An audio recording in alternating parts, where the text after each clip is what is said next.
Tens of thousands of years ago, humans set out on a voyage of exploration. Probably the first voyage of exploration in human history, the journey to Australia.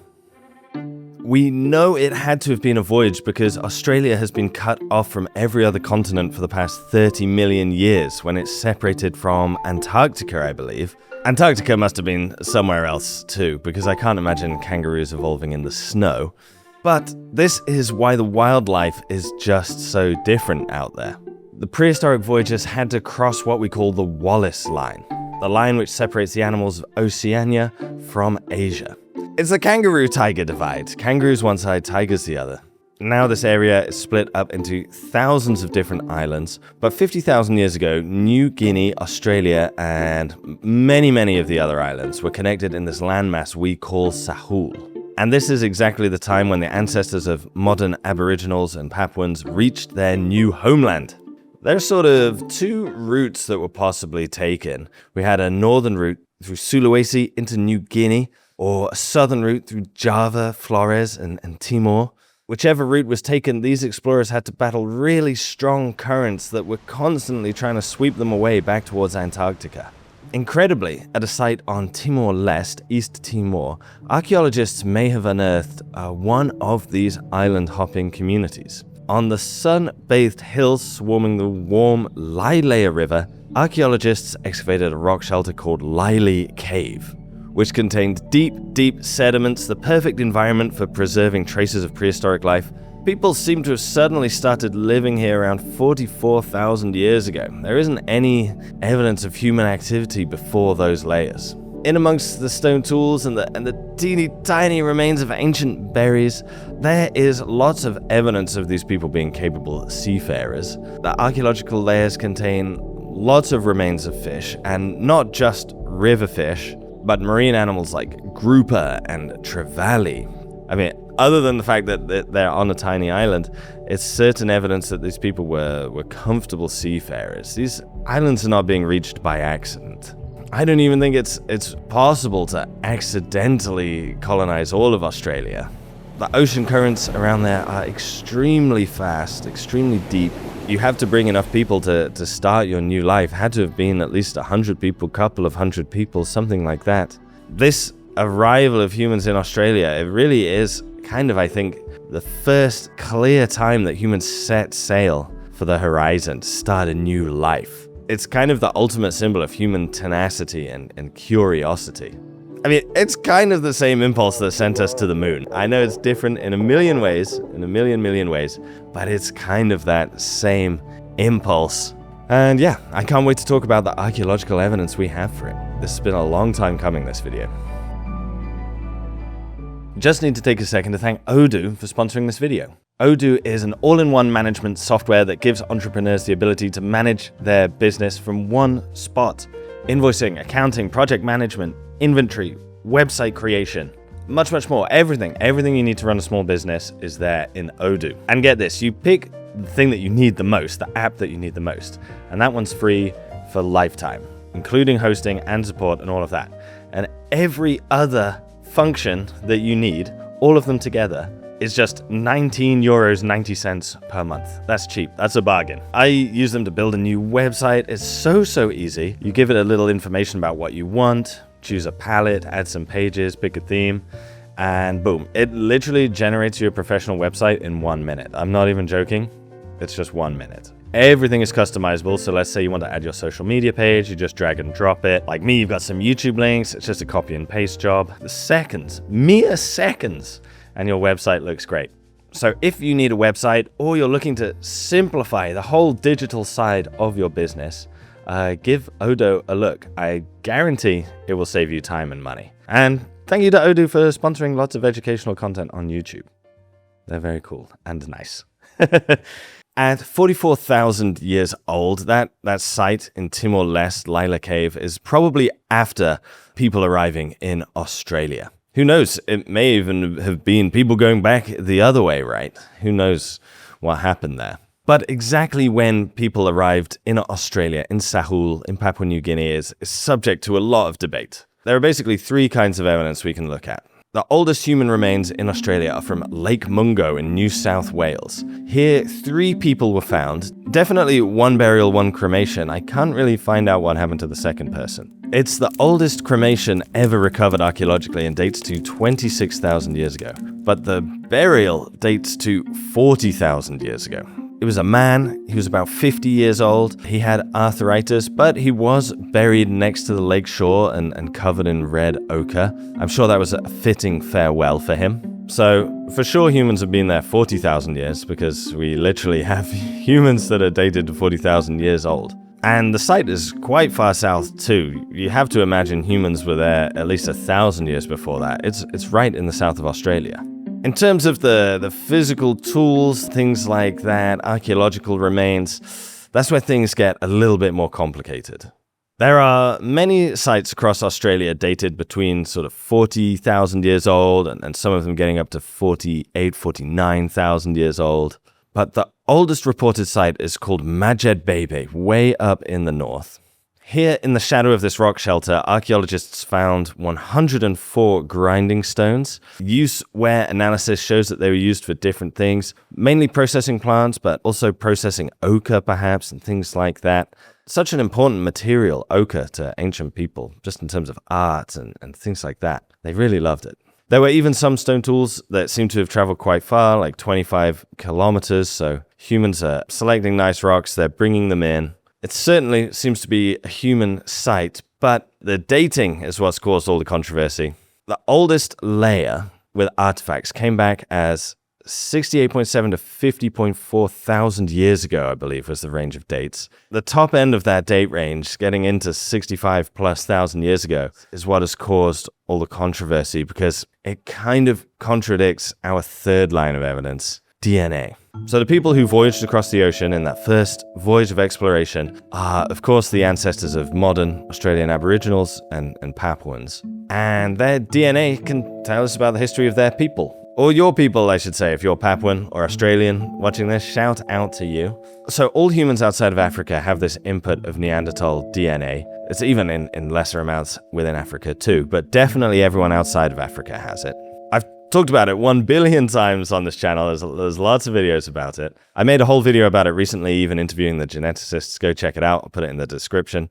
But the input of this DNA is believed to have happened around 50,000 years ago, if not more recently, maybe 47,000 years ago.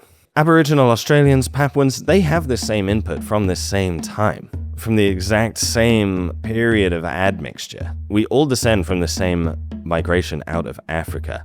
So if all of our ancestors were making love to a Neanderthal 50,000 years ago, could it really be that modern humans were in Australia 65,000 years ago? It's a tricky issue. One way to tie all of this together is if there was perhaps an earlier migration out of Africa that has left either no genetic legacy or a very small genetic legacy and then was replaced or absorbed by a much bigger migration 50,000 years ago. That's one way these two pieces of contradictory evidence could be aligned. But we don't have great evidence for that. There's some evidence that's heavily debated, but it's not a lot. A lot of the evidence of human migration seems to happen around that 50,000 year mark. We have a lot of clear evidence for that. So it seems like some archaeologists are arguing that perhaps the older dates for Majed Bebe are a mistake somewhat. We're missing some piece of the puzzle, basically. Maybe even I've seen people argue termites are bringing old dirt up with them. Possible. But it's really tricky because it's not just one genetic study that seems to suggest out of Africa happened around this 50,000 year mark. It's quite a lot of studies now that say the same thing. So who knows, right? Who knows? We've only known for 15 years that humans even admix with Neanderthals. So who knows what we'll find in 15, 20 years, right? It's honestly an incredible time in the world of archaeology and ancient DNA. So who knows? You've got to keep your mind open, but at the minute, the genetic evidence is hard to reconcile with the archaeology evidence. One amazing, astounding thing that genetics can show us, though, is kind of how people migrated across Australia.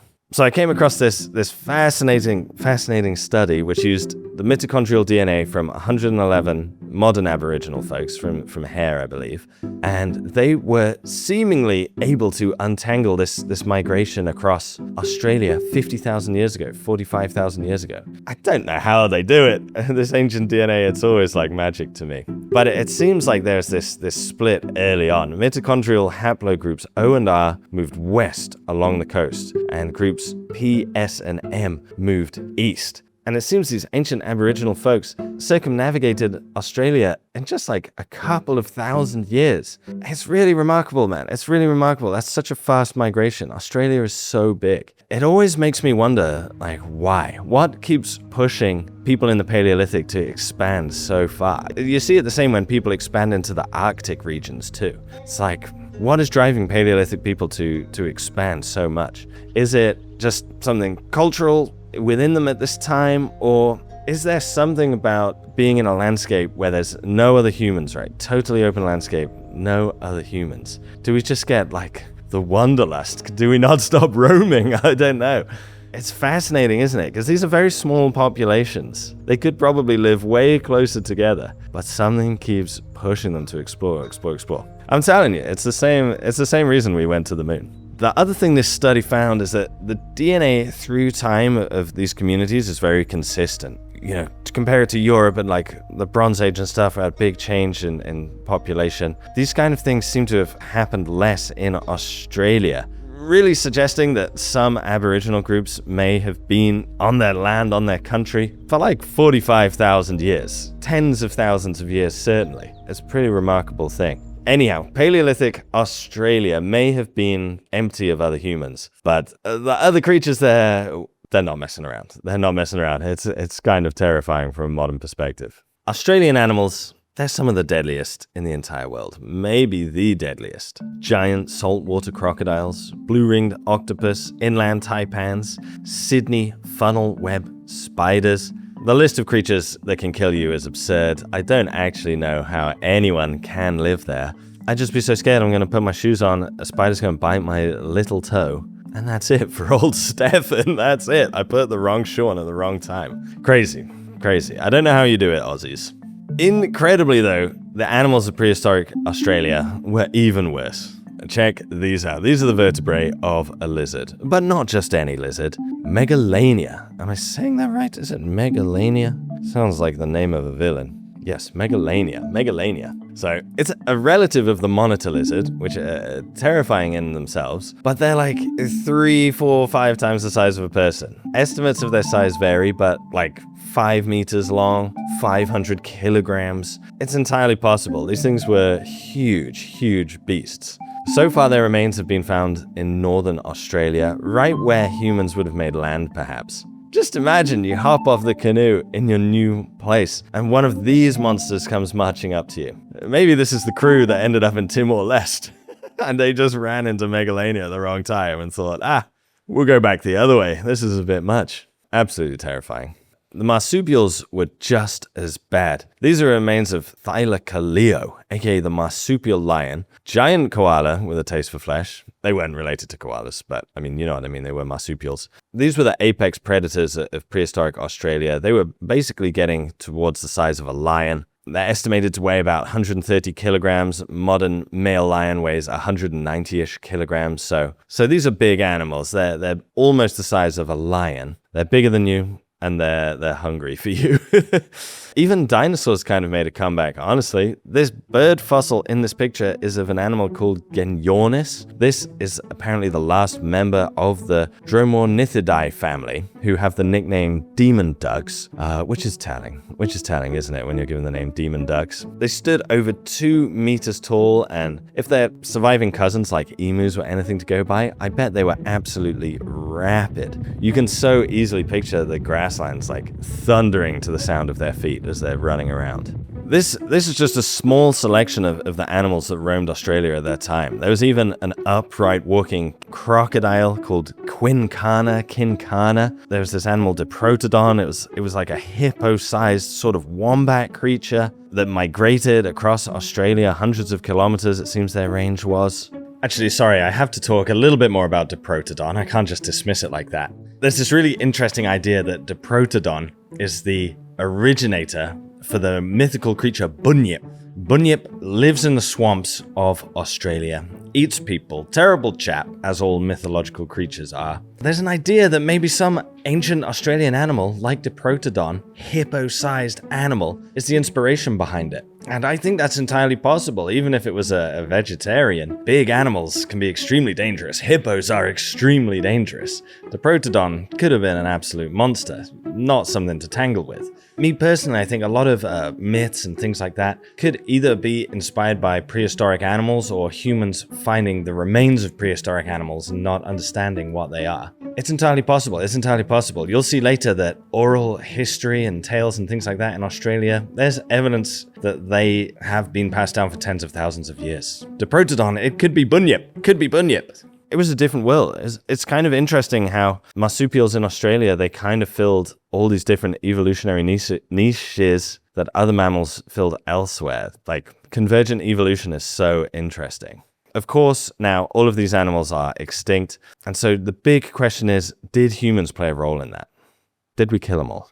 What you are looking at on screen are fragments of an eggshell from that giant Genyornis bird. It was part of a study that analyzed ancient eggshells from 2,000 locations across Australia, which were being held in museums. There's something odd about these shells, though. They've been burnt. You can most clearly see it in these top ones. They've become totally black. All the burnt eggshells date to around 47.5 thousand years ago. Most of the eggs came from Western Australia, most of the samples, and of those, no burnt eggshells were found older than 50.5 thousand years ago. Exactly the time humans showed up. Seems like a big coincidence. However, there's natural forest fires, right? The archaeological record is always incomplete. Who knows what we're missing, what we don't understand? So, to double check their results, the team behind this paper also sampled emu eggs from the same time periods. Also, none of the emu samples from Western Australia older than 55,000 years ago show any sign of burning. Quite a large coincidence, if you ask me. It seems like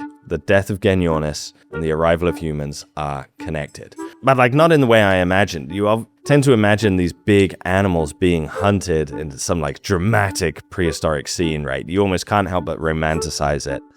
But when you're living out in the wilderness, as these people were, the easy calories from a giant bird's egg, probably impossible to ignore. Maybe these birds just declined because we're just eating the eggs. They're just not reproducing. We don't even have to fight them. We can just scramble them up for breakfast.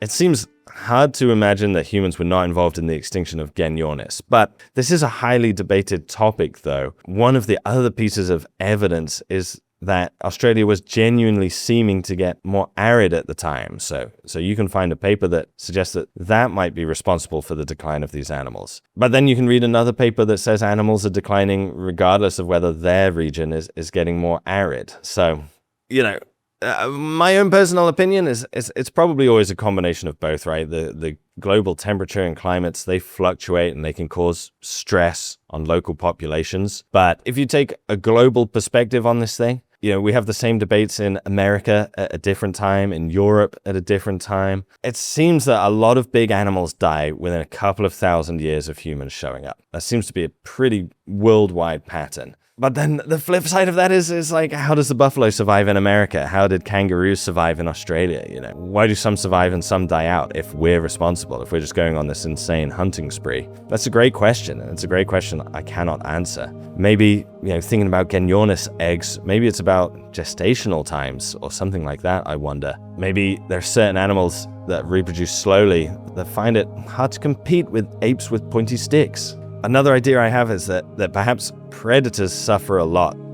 You can't imagine humans happily living alongside megalania. We're not going to tolerate that, really. A 5-meter long giant lizard, no doubt gobbling up our kids for breakfast. We're not going to tolerate living alongside such an animal. And, when you think about human culture, we're so good at incentivizing brave and dangerous behavior. You can easily imagine a scenario where culturally, killing such an animal becomes a test of manhood or something like that. We're very good at things like that, man. We're very good at incentivizing crazy behavior. Just look at Red Bull.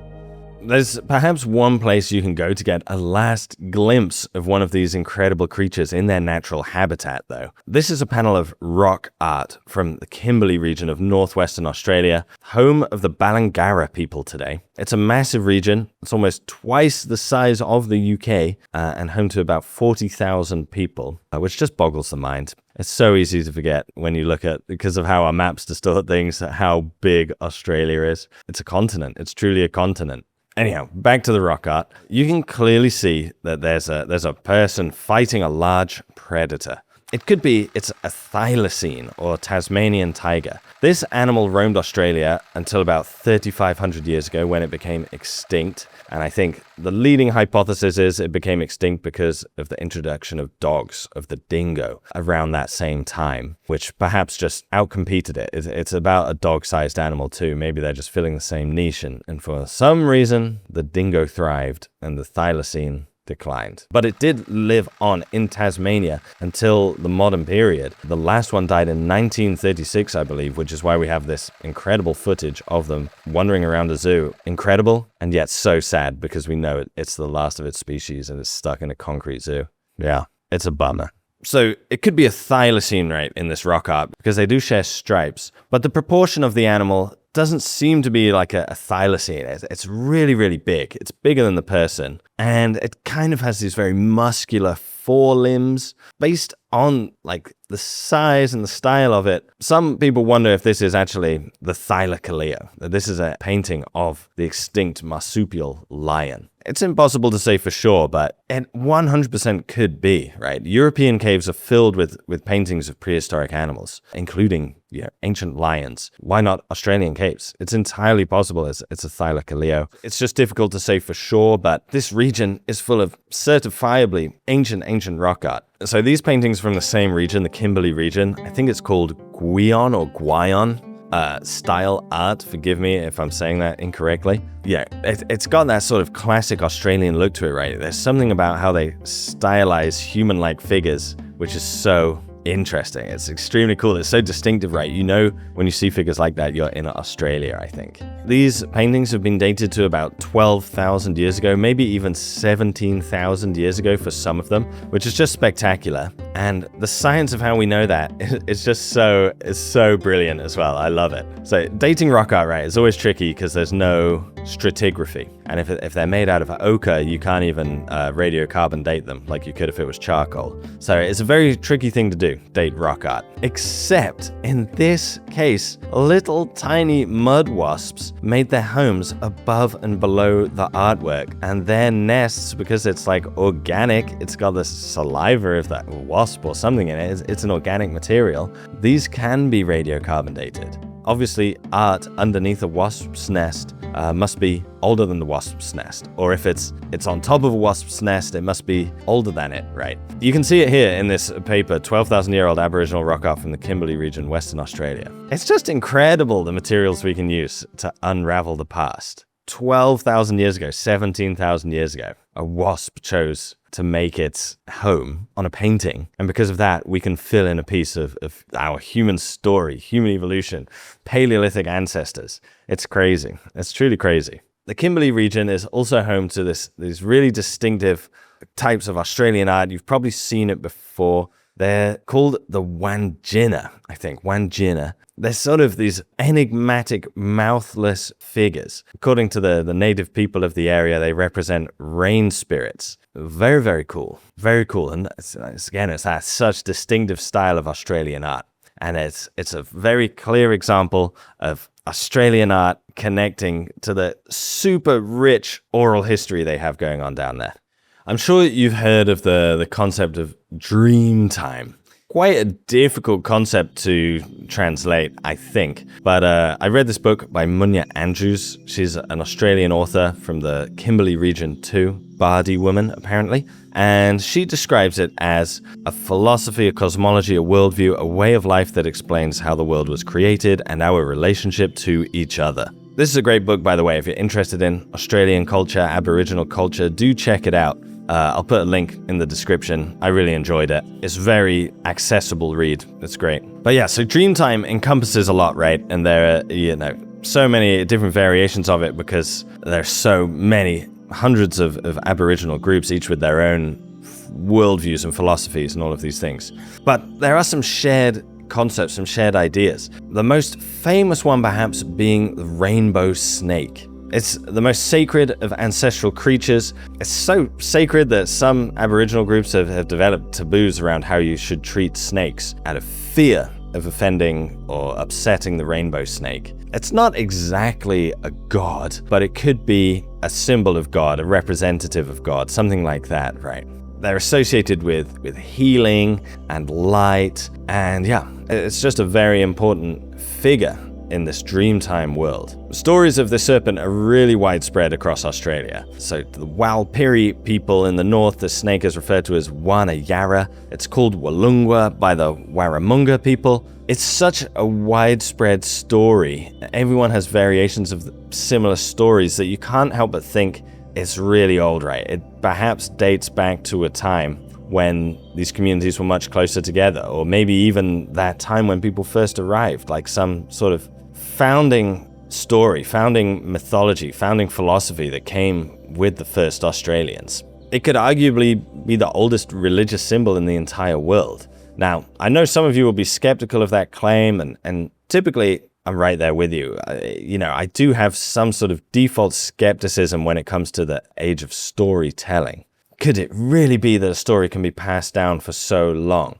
I'm typically someone that's so skeptical of this, but this is just really interesting example I've heard from Australia that I can't get out of my mind. I actually dedicated a whole video to it like 2 years ago now, or a year and a half ago. So this is Lake Surprise in the Australian state of Victoria. It's part of an extinct volcano called Budge Bim. The local Gunditjmara people have a story about the origins of this volcano, about it erupting, basically. The volcano was the head, and, I think in the story it's described as like spitting teeth, the lava, the fire. But to be honest, I'm having trouble locating a copy of the story to read for myself. I'm only able to find references to it. But this is how the story goes, right? What's so fascinating is that this volcano erupted about 30,000 years ago.